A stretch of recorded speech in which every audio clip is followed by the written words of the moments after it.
discipline and throughout every aspect of your life. So not just work, it needs to be in your health, it needs to be in everything that you do. If you can be disciplined outside of work, you'll be disciplined within work. And I think discipline is it then, feeds into grit as well, because when things go right, that's the discipline and the grit is what's going to get you through it. G'day and welcome to the Grow a Small Business Podcast. I'm your host, Troy Truen. Each week, we speak with an owner who has grown a business with 5 to 30 team members to something bigger. Diving into their numbers and unearthing the pain they've experienced, we explore what they did to overcome each barrier and what they would do differently from day one. Let's get into it. Welcome everyone. Today I'm interviewing Rosy McEvedy from Ivy League Drips based in Sydney, Australia. Thanks for your time today, Rosy. Thank you for having me. Let's start with how we know each other. Elise at Curated Agency thought you'd be a great guest for us. No, I'm really excited to really connect with different types of people. So they've done an amazing job at that.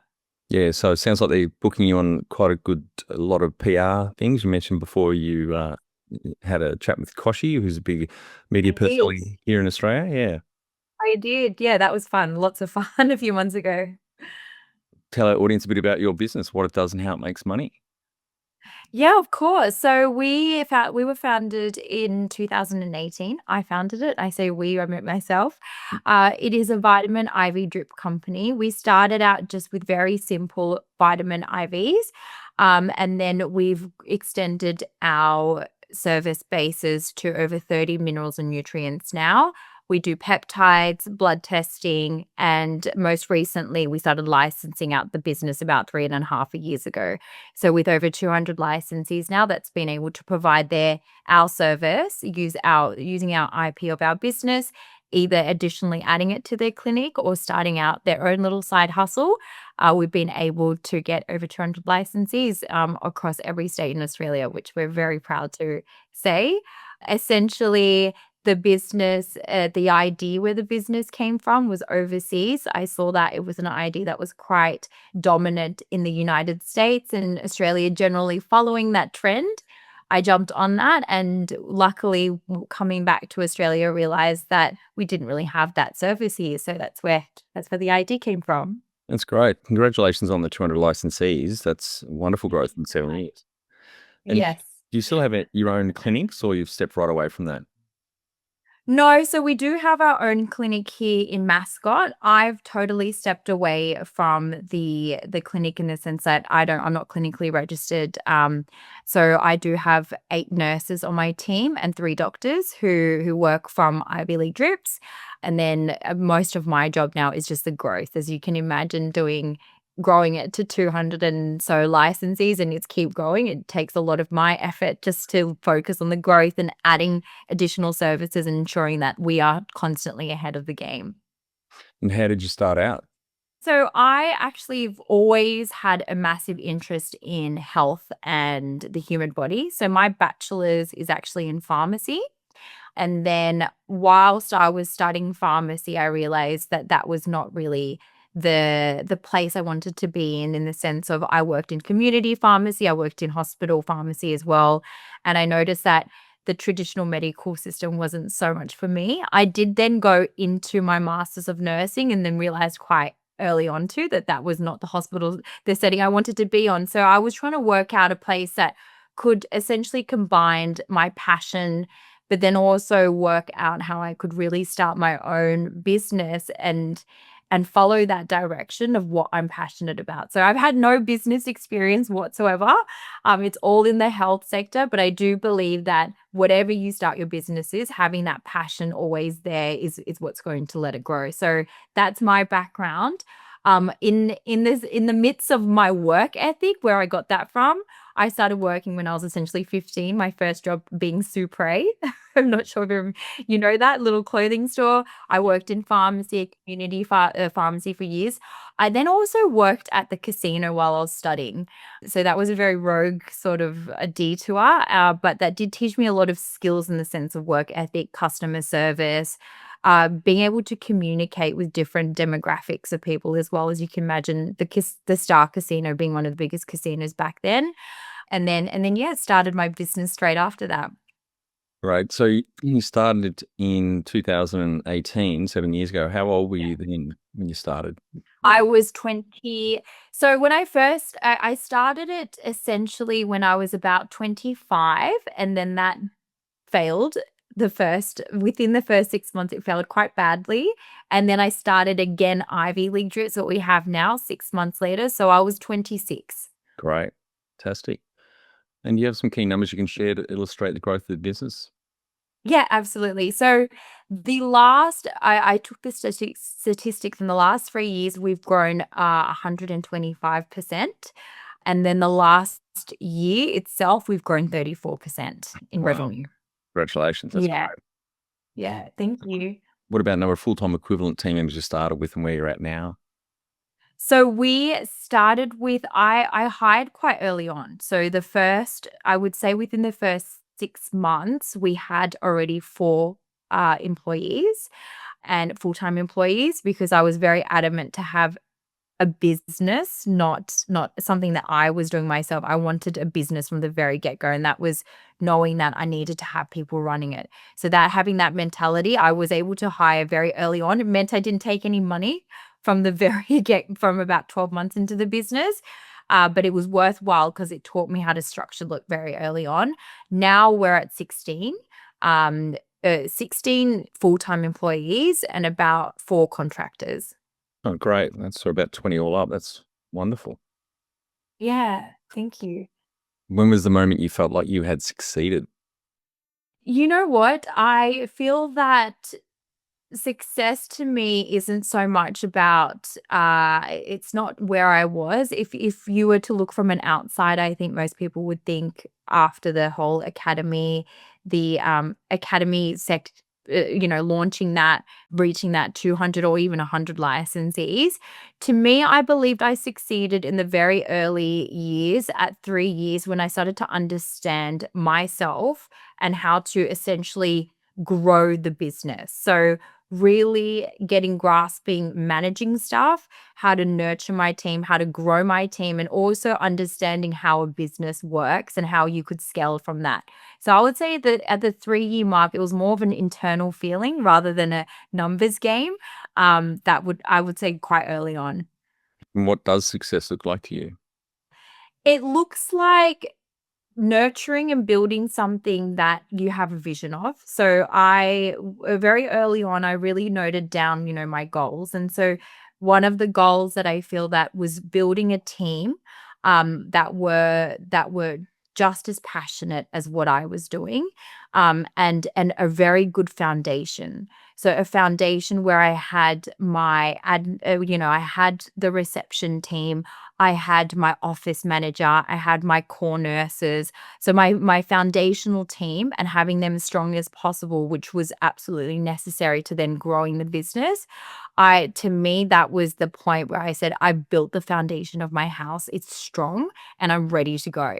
So that would have been around the year 2 to 3 mark. And that's when that to me was success. That was a real success for me because when you build something from zero to then a really strong foundation, I believe is the hardest part in finding your core elements of what will actually drive your business and make it successful. Number one thing you'd recommend to marketing a fast-growing business? To marketing a fast growing business, Yeah.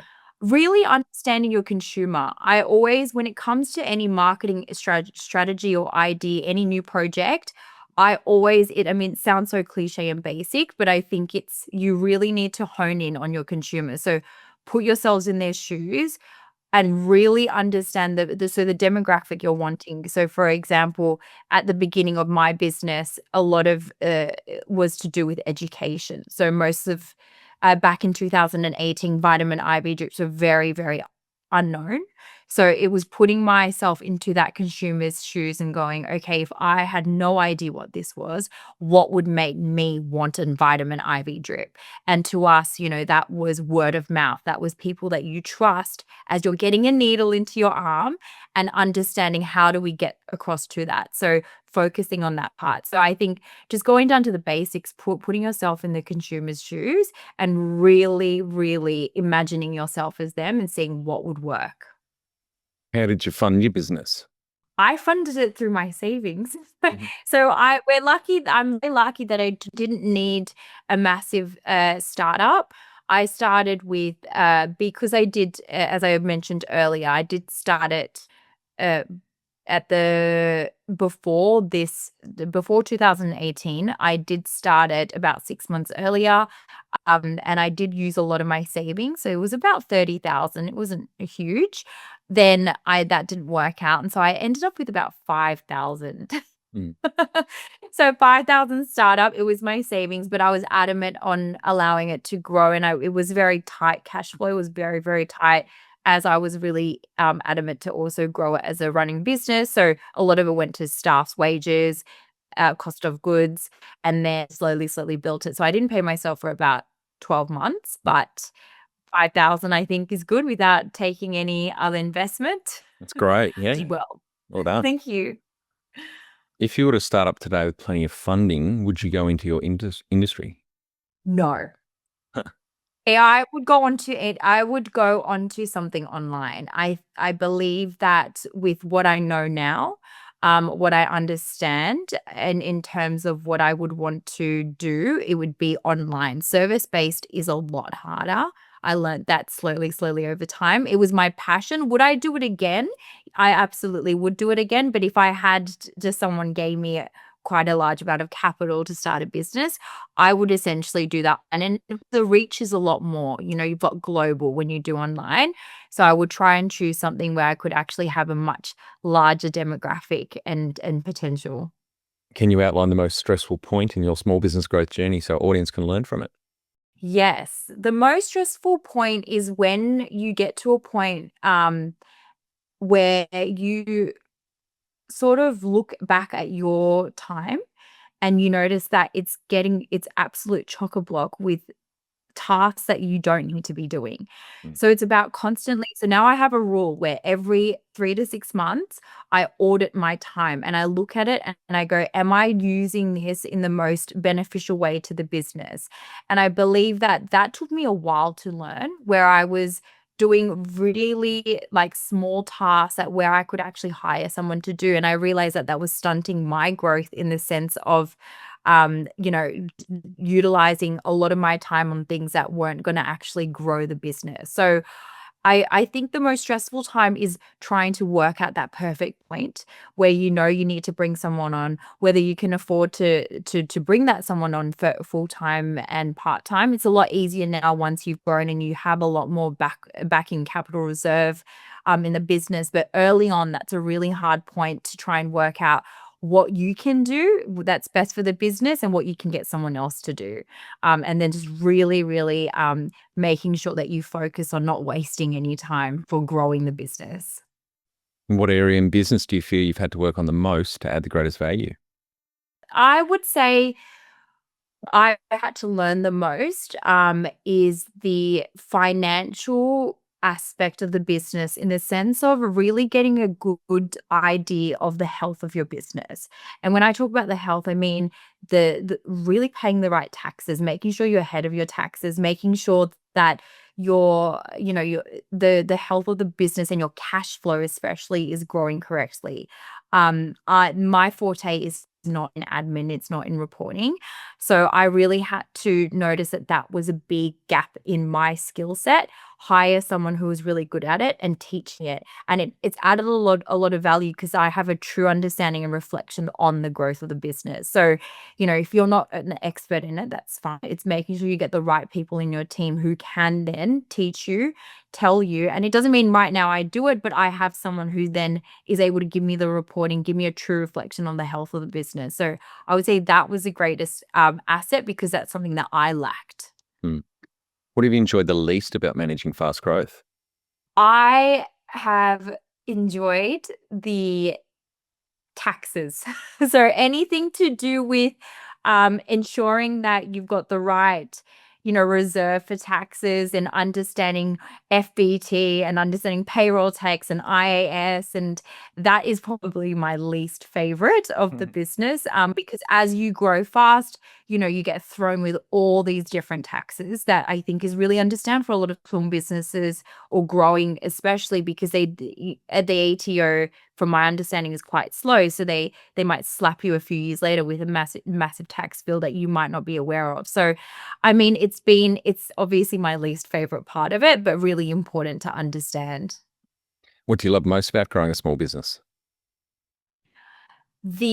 I love the marketing. I love seeing our team grow, and I love seeing the different patients and demographic that we have. So the reach, I would say the reach, and being able to imagine, I see some patients walk out of my clinic someday and I just think like, 8 years or 7 years ago, I wouldn't have dreamed being able to reach someone who's flown, across the state to see us, or in that age bracket, and really, really believing in what we do. So I think that to me has been the most enjoyable part. What has been the biggest mindset shift for you in your small business growth journey?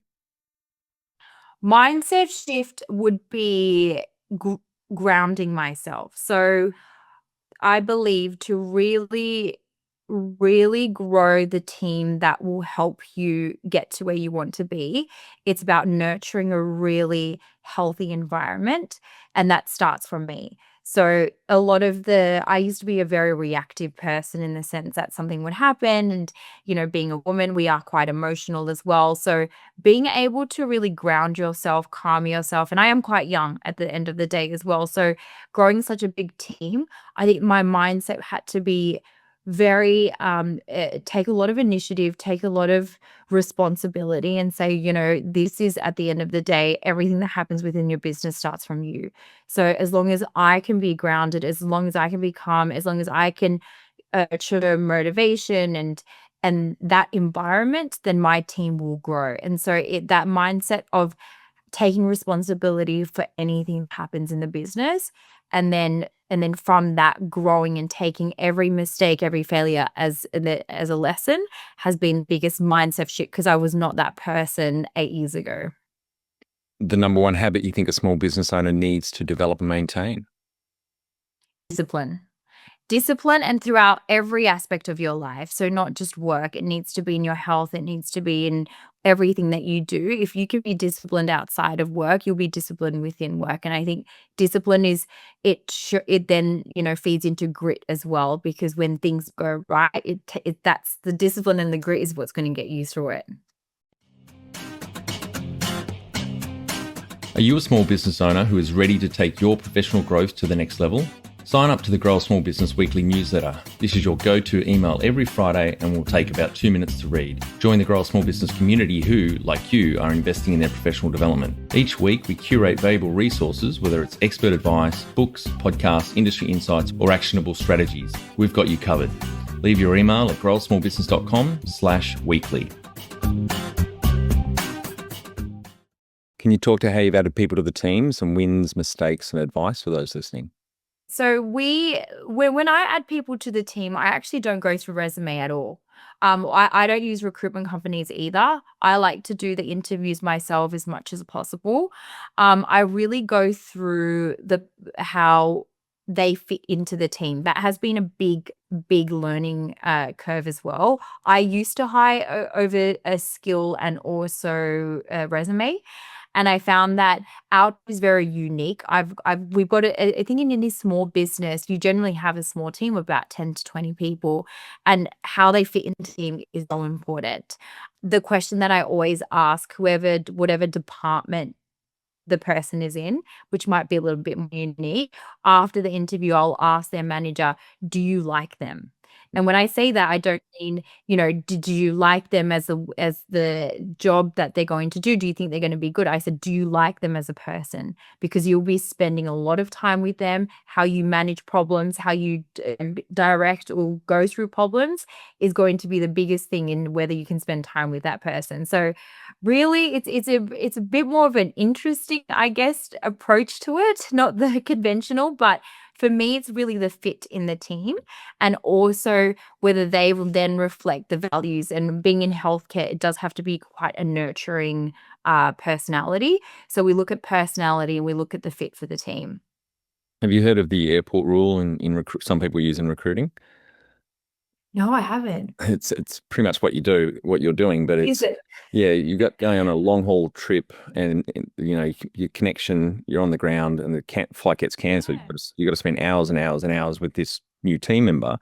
You know, you got to think, could I actually put up with them for that long? You know, do I actually like them? Yeah.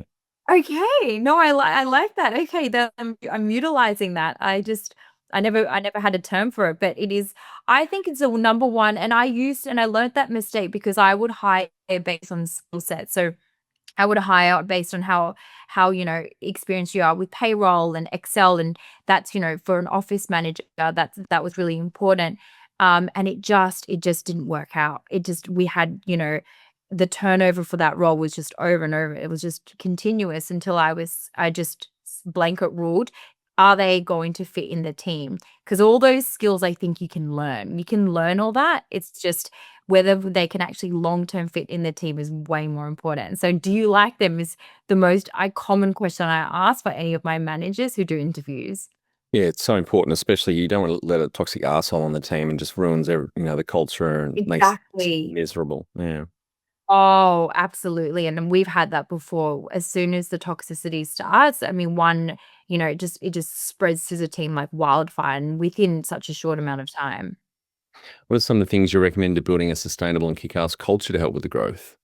Really, as the founder, as the top, I really do believe in creating my own relationship with every single staff member. So really understanding, treating them like family, I believe is the best mentality I can have. So really caring for them as a family member. That obviously is not sustainable for anyone bigger. With a lot more staff when I guess, going over the 30 mark to 50 mark. But I do, we are getting to a point where we are growing. So my managers, I do really teach them and advise them to approach everyone under them as your family member, caring for them, nurturing them, so they feel like they've got a really safe environment. I feel like being in a very safe environment is one of the most important things in being able to create a really healthy environment. Tell our audience how you've handled balance. I was forced into handling balance, because I got to a point after the 3rd year of business where I started to get really sick very quickly and on constantly, and realizing that, that hustler, go, go, go mentality was just not going to be sustainable, and also being able to really then be able to concentrate and have clarity as to what the next steps are in growth of the business. So for myself now, sleep is really important. I don't set my alarm ever. My meetings start at minimum at 10 a.m. I really prioritize sleep. I've been able to learn to compartmentalize um, after 6 p.m. So 6 p.m. is where my phone is done. And that was hard initially, not having to go through emails and all those things. And there's an odd occasion, like I had, a meeting with UK at 8 p.m. the other night, but that's one off. But balance to me, I just know the consequences of not being able to balance myself, not being able to recover, not being able to switch off. What that in turn does is it doesn't give me clarity to then give any new ideas to come to fruition. So the trade-off for me is you need to just be able to switch off and control that, so then I can then grow the business. And how much professional development have you invested in yourself? Early stages, quite a lot. So it was more to do with mentality. So I did sign up to a lot of, I had like Grant Cardone, I did Gary V's, I started to Gary V's courses, and a lot of those entrepreneurial, figures that I would actually invest in, and just try and learn from them, just their habits, their ideas. Now I mostly invest in what I'm in. So growth of knowledge for integrative health. So my most recent mentor, and I'm on his mentorship program, is Dr. Craig Conover. So reaching out to people who are way ahead of us and learning from them, because I do think that whatever your business you're in, you need to constantly be innovative, understanding, and it's always changing, whether that's technology, whether that's marketing, it's constantly changing. So for me, it's really learning from the best of the best. And that's a lot of my investment. That's where that goes to. And you've mentioned mentors. Have you had coaches along the way as well? I haven't had any coaches. However, my dad was the CEO of Alsco. He retired about 5 years ago. So he's been a really, really great mentor to me, who I've considered a mentor. I do think it is absolutely necessary. I'm just very blessed that my father was the person. Um, Being a CEO of, and Alsco's, there's over about, I think, 3 to 5,000. He was the CEO of Australasia. So he was really a concrete person to go to for building the structure, being able to expand, and having that person to call to every time something was to go wrong. Yep. I've seen that logo around, Elsco, but I've never understood what do they actually. Yeah. And they do a few things. So there's about 8 sectors to their company, but they're known for textiles. So they do a lot of uniforms, linen for most restaurants. You'll probably start seeing it around now that I mentioned it. That's what everyone says. It's that green truck. Yep. I know it. Do you have a board of directors or advisors? No, I don't. I don't. It's just myself. At the moment, we are looking into the next few months bringing in a CEO though. Yep. Right. Yeah. All right, Rosie, we're on to our final 5 questions. What do you think's the hardest thing in growing a small business? The hardest thing is letting go of that feeling of when you're ready. You will never feel ready in any aspect, in any part, in any moment in your business. You will never feel ready. I never felt ready starting. I never felt ready starting academy, starting the licensing program. You will never be totally ready. You just go for it and then you work it out along the way. Yep, so true. Favorite, favorite business book would just help you the most? I would say The Diary of a CEO, Stephen Bartlett. Yep. Not a huge Got fan some of great that book. chapters. You're not a huge fan? No, just, I don't know. I've started listening to his podcast a while ago and I gave up on that as well. I don't know. There's just something about it. Did you? Yeah. Maybe it's the accent.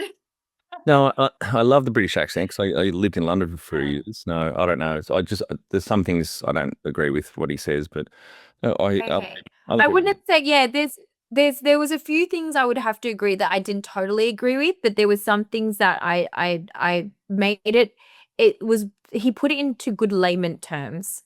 Mhm. I think, yes. Any great podcasts or online learning tools you use for your own professional development? A lot of them are the health-based ones. So I do love listening to Andrew Huberman, Joe Rogan, Dr. Craig Conover himself, Next Health as well in Los Angeles. So a lot of my learning now, the last, I would say 3 to 4 years, has been to do with in the sector I'm in and trying to, be ahead of what we do. So that's more so what I've been doing the last 3 to 4 years. Before that, podcasts weren't as big, but I would say just trying to learn from the entrepreneurs. And like I mentioned a few names before, it was the very, mainstream Grant Cardone, Gary V, who I wouldn't say I follow their tactics now as per se, but it was good. It was great to be being health based. It was great to just understanding their mentality and whether I took it or I didn't was one with I didn't always agree with everything they say, but just kind of going, okay, that's how they did it. That's interesting. Let me look into that. Let me see if that's something that would apply to my business. One tool you'd recommend to help grow a small business? Getting yourself a really great financial advisor. Yep. Great advice. Yeah. Yes. Final and my favorite question. What would you tell yourself on day one of starting out 7 years ago? Trust yourself. You know a lot more than you think you do. I think I learned that very early on. I took a lot of advice from people that would love to give their 2 cents. And I think anyone has gone through that. Anyone in business has gone through that. And I feel that no matter what, my intuition is always supersedes that of any advice that I do have. And so I do think that if I were to listen to myself a little bit more than like what I do now, I would have, really directed me in the right direction. But I think, yeah, trust yourself more than because you do know a lot more than you think you do. Thanks so much for the chat today, Rosie. Really enjoyed it. After a trip to the US, we saw the growing IV drip service taking off over there, and on returning, saw it hadn't really taken off here in Australia. So in 2018, launched the business, which now has more than 200 licensees all around Australia. Sales grew 125% in the last 3 years and 30% alone last year, with a team of 20 full-time equivalents. Congratulations to you and the team on the growth. That is phenomenal over 7 years. Thank you so much. I really enjoyed this talk. Thank you, Troy. That's it. Thanks for listening. Please leave a review in iTunes or whatever platform you listen to us on. It means more small business owners will find our cast and help people with their business growth journey.